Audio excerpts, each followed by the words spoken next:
Well, it's just another question is the governor's councils are saying that this budget, events have already overtaken it. That is the what budget they're has been executed, taxes have been paid and all of that. But how legal is this? That is another question that is, left unanswered. Is this legal? Even if you say events have overtaken it. A wrong is a wrong. Yeah, a wrong is a wrong. So where do you place, this argument? I don't know if Mr. Liborous can hear me. I can hear all of you loud and clear. Okay, right. So can you give us an answer to that? Yeah, can you hear me? Yes, very well, loud and clear. Yeah, so the answer to that question is very simple.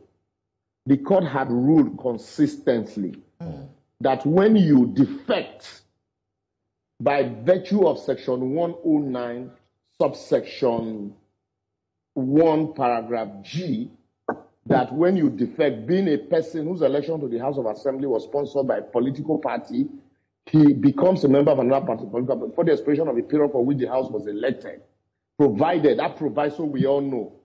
And then subsection 2 goes further to say the Speaker of the House of Assembly shall give effect to subsection 1 of this section. So, however, that the Speaker or a member shall first present evidence satisfactory to the House that any of the provisions of that subsection has become applicable in respect of that member. The courts, I can't forget the ready authority now, the courts have, however, gone further to state that the declaration of a seat vacant can only be done by the court and not even the Speaker.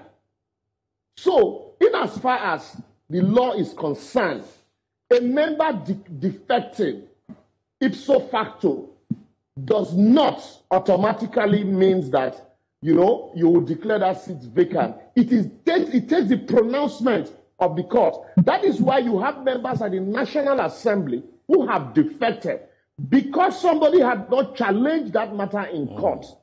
That is why they are still seated as members of the National Assembly. Also, in the same vein, like the issue I raised, I said something just now, murder. Death is the penalty for murder, but it takes a court pronouncement. So the presumption of correctness is still in the favor of people who defected until the court makes a pronouncement. And so, to answer your question, you will not be taking quorum as members. The quorum will be members who, as at the time of the exercise, had not been pronounced, whose seat had not been pronounced vacant.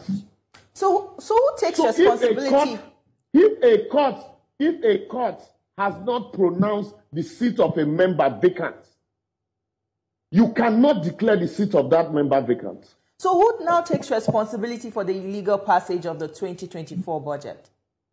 It is the House of Assembly that will take responsibility for that. That is why the Court of Appeal recognized the fact that that budget presentation was not properly done. Now, Liborous, let's get these things right. The Court of Appeal, like you said, ruled that the 2024 budget was not properly done. Now, the governor advanced to the Supreme Court, and just before the Supreme Court will give its own ruling, they withdrew the case. Now, what is the... So what it means? What it means is that it is the judgment of the Court of Appeal holding that is a joke taken too far that is subsisting on the matter. Now, who will now action it? The State House of Assembly, of course. Which State House of Assembly? I just told you, Eshemomo. I just told you, Eshemomo, that the State House of Assembly, the decision taken by the Court of Appeal, recognized the fact that the State House of Assembly is still existent, not the allowed that 3 members. Okay. It is the press. It is the press that is even fanning this, the embers of this crisis by believing or recognizing that 3 persons, contrary to the provisions of Section 91, 3 persons can form, a State House of Assembly. Let me read the position of Section 91 to you. Okay, subject to the provisions of this Constitution, a House of Assembly of a state shall consist of 3 or 4 times the number of seats which that state has in the House of Representatives, divided in a way to reflect as far as possible nearly equal population, provided that the House of Assembly of a state shall consist of not less than 24 and not more than 40 members at any given time, except a court declares the seats of those members vacant, and now order INEC to conduct another election.